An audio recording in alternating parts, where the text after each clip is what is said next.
Hi friends, I am Revati. Welcome to Manorama Horizon. We are discussing about some questions based on atom model. Here is the first question. First question is, which is the first model of atom? The first model of atom is explained by J.J. Thomson. That is why this model is known as Thomson model of atom, otherwise called watermelon model of atom, raisin pudding model of atom. According to this model, J.J. Thomson explained that atom has spherical shape and positively charged is uniformly distributed over an atom. Then electrons are distributed just like seeds are arranged in watermelon and plums are arranged in pudding. Then main thing is that mass of the atom is uniformly distributed over an atom. Then the total number of electrons and total number of positive charge and negative charge are equal. Then atoms remains electrically neutral. These things are explained by J.J. Thomson in his model.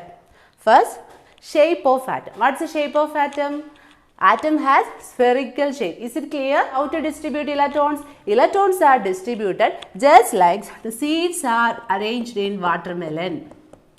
This is a watermelon.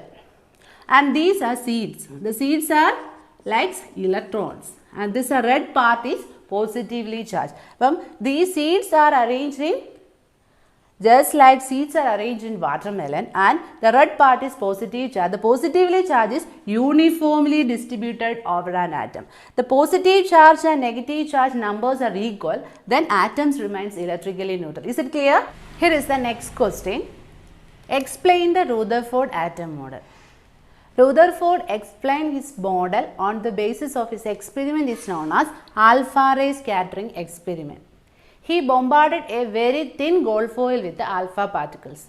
Here is the experiment setup. This is a source of alpha particle. This is lead plate and this is golden foil and a circular fluorescent zinc phosphide is placed on it.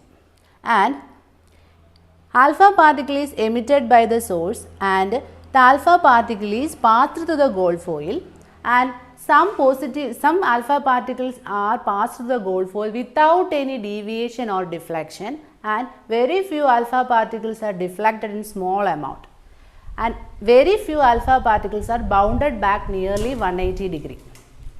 Above this observation he concluded that most of the space in an atom is empty.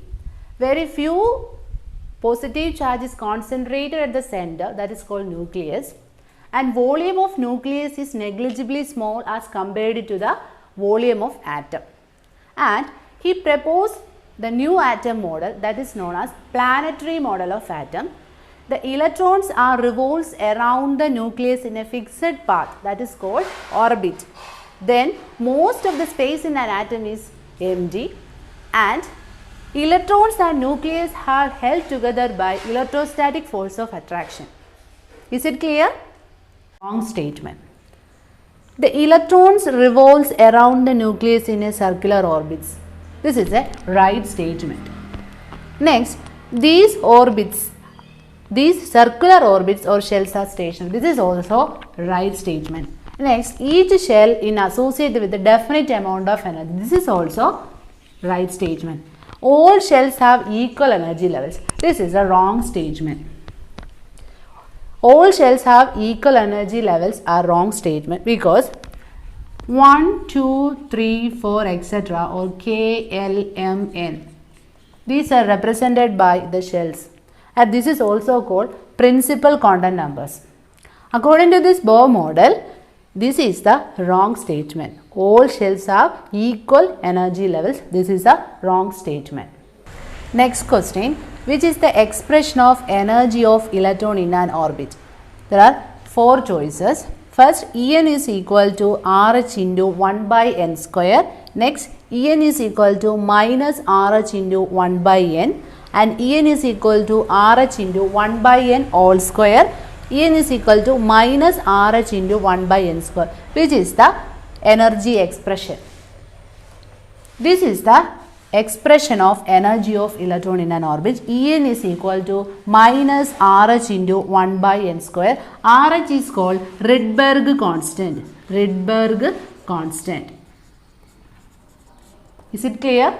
This is the expression of energy of electron in an orbit. En is equal to minus RH into 1 by n square. These are wrong. This is the correct answer. Is it clear? The next question is, the radius of orbits can be given by the equation, which is the equation of radius of orbit. First one is Rn is equal to A0 n square. Next, Rn is equal to A n square and Rn is equal to A n all square and Rn is equal to A0 n all square, which is the right equation. This is the right equation. This is the equation for radius of orbit. Rn is equal to A0 n square. A0 is 52.9 picometer. This is the equation for radius of the orbit. Rn is equal to A0 n square. This is clear. Is it clear? Thank you for inviting me to share a video for you. Thanks again.